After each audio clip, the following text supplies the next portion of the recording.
Donald Trump is the current favorite to win the presidency. And so when looking at the electoral map, you must look at the national polling, where Harris is only polling ahead by 1.5 points in the national popular vote. This is about 8 points worse than what Joe Biden was doing when he won by 4.2 points back in the 2020 presidential election in the popular vote. And in 2016, Clinton won by 2 points in the national popular vote, and we see here that, as of right now, Kamala Harris is polling about 5 points worse than what Clinton was polling at. If you were to actually go ahead and look at the average shift between both elections and apply it using the margin that Trump has improved in the polling by, if you averaged out both swings, you would get around a 3 to 4 point win in the national popular vote for the former president. The same exact polling error may not be guaranteed to happen, but my current national aggregate, where I reweigh all of the polling data, is actually expecting a pretty bad miss in the polling to occur, especially with first-time voters who are voting for Donald Trump being excluded from likely voter models due to their infrequent voting patterns. We can even see in all the swing states that Donald Trump is ahead in the battlegrounds, and he's leading in all of the swing states, including the state of Michigan, by a lean margin. The only swing state he's not leading in is the state of Wisconsin now. He's headed into an election where he's going to get about almost 20% of the black vote. He's going to crack over 40% with Hispanics, and he'll probably crack over 40% with Asian and other voters in this election cycle, which will be a massive improvement.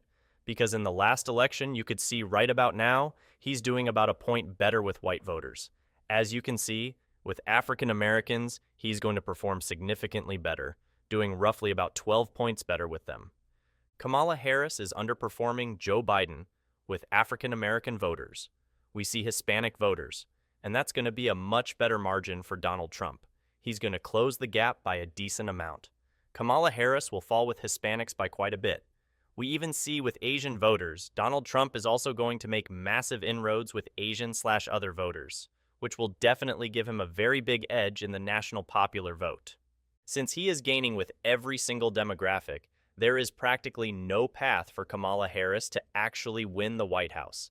And so when looking at the electoral map now, we can see that this map is going to look massively different when you look at the 2024 election results. For the safe Republican states, we have Utah, Idaho, Montana, Wyoming, the Dakotas, all of Nebraska except the 2nd Congressional District, Kansas, Oklahoma, Arkansas, Louisiana, Mississippi, Alabama, Tennessee, Kentucky, Missouri, Indiana, West Virginia, as well as Alaska, South Carolina, Iowa, and Ohio will now be in the safe Republican column, as well as Maine's 2nd Congressional District. All of these will be in the safe Republican column, including Iowa, Ohio, and Maine's 2nd Congressional District. All rural working-class areas which will be trending Republican compared to last cycle. Iowa and Ohio especially have had a huge dynamic shift in the Trump era and will continue to do so, as this is Donald Trump's 3rd consecutive run for the White House. They will now be in the safe Republican column given the national popular vote win of about 3 points for the former president alongside the Republican trends. Looking at the safe Democrat states, there are only a few. Kamala Harris is expected to win California by 21 points, the District of Columbia by only 74 points, Maryland by only 25 points, as well as 26 points in Massachusetts, including a 29-point victory in the state of Maryland, giving Harris just 81 Electoral College votes in the safe column, plus Maine's 1st Congressional District, which puts her at about 82 Electoral College votes. Looking at the likely Democrat states, we have Washington at 11 points for Harris, as well as Oregon at 9 points for Harris, so they will basically become more Republican than they were last cycle. You can see Washington's going to gain roughly an 8-point lead for Republicans. Oregon, give or take, is also going to have a similar shift, so they are going to move with the nation, considering that the white vote will be shifting to the right by a pretty decent amount. In the state of Colorado, we will also see a likely margin for Kamala Harris of just 8 points. So, it will move a decent amount Republican this election cycle, despite the leftward trend in the state of Colorado. Illinois is just coming in at a 10-point win. That is a 7-point underperformance compared to Joe Biden's victory of 17 points back in 2020, signaling that Kamala Harris has a big African American vote problem, especially amongst younger African American men, which they are very prevalent in the Chicago area. New York is a similar matter. Her minority problems are going to very much reflect in a state like New York, especially with union voters moving more Republican. We even see in my forecast only a 9-point victory is expected out of the state of New York for Kamala Harris.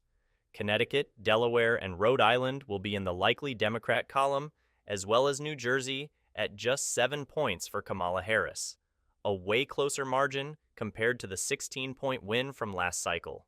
So, the state will trend Republican compared to its previous result from the 2020 election, presumably due to the Hispanic shift and white American shift nationwide. And so, now, looking at the likely Republican states, we've got Texas and Florida both in the likely Republican column, Florida with a 12-point win and Texas roughly a 14-point win, respectively. We see that Donald Trump gaining with Hispanics is going to help him quite a bit in these two states right here. In the state of Georgia, about a 6-point win is expected, as well as in North Carolina, as a sizable 8-point victory is expected. Mark Robinson is destined to lose by about 3 points to Josh Stein as of right now. However, Donald Trump is expected to win the state fairly easily this cycle, as well as the state of Georgia. Kamala Harris is not performing well enough with white and African American voters in either state in order to hold up. Even as of the first day of early voting, we actually see that record-breaking turnout came out, and the electorate was actually more white than it was on the first day of 2020 in the early vote in the state of Georgia, which signifies that high turnout will actually be a bad thing for Democrats come this time around. Looking at Arizona and Nevada, these will both be in the likely Republican column at around 5 and 6 points, respectively for Donald Trump. You can clearly see that Donald Trump is gaining with the culinary unions and food service workers in a place like Clark County, as well as with some Mexican Americans in the Maricopa County area. So that is definitely going to drive his victory, as well as with TPUSA. We even see the Turning Point Action contributing about 25% of the ballots cast for the GOP so far in the early vote in Arizona actually comes from all the work that Charlie Kirk has done in the state. This is very good news for Donald Trump in the state as of right now. Wisconsin is coming in with around a 7-point win for Donald Trump. Again, the aggregate is about tied in the state, and the polling has underestimated Donald Trump in both cycles by exactly 6.5 points. And so if Donald Trump continues to improve in the state, a 7-point win could possibly be on the table for the former president. Looking at the state of Pennsylvania, around a 6-point win is on the horizon, as well as in Michigan, where a 5-point victory is expected. Donald Trump will more than likely shift the white working class more Republican than ever before, and you're going to see massive shifts in the Rust Belt like you haven't seen in a very long time. As of right now, all the swing states will have gone likely Republican, including Hawaii, at likely Democrat at 14 points for Harris. Right now, Donald Trump is probably going to improve with Asian voters just enough to get this victory under 15 points for Harris. And looking at the actual competitive swing states, we have New Mexico at just 2 points for Harris. The Albuquerque area is probably keeping it blue, but Hispanics are moving heavily to the right here. Virginia is just a 3-point victory right now. The most accurate election model there in the state is saying that a 3 to 6 point win for Harris is looking like the more realistic range as of right now. Looking at some of the final districts and states, we see that right now, Nebraska's 2nd congressional district is a lean Democrat margin for Kamala Harris. You know, the district has been moving so far to the left that I actually think it's going to be quite difficult for someone like Donald Trump to win it. We'll see if I can get a polling aggregate up in the district. It is quite difficult to do that. If I'm able to get that to work, we could possibly have a more accurate result in Nebraska's 2nd congressional district, but I do have it going Democrat as of right now. Looking at New Hampshire and Maine, these are both tilt Democrat states on the verge of flipping to Kamala Harris as of right now. And we see in the state of Minnesota in this video a 0.6 percentage point win for Donald Trump, the latest flip in this forecast. And so Donald Trump, as of right now, is winning 322 electoral college votes to Kamala Harris's 216 electoral college votes.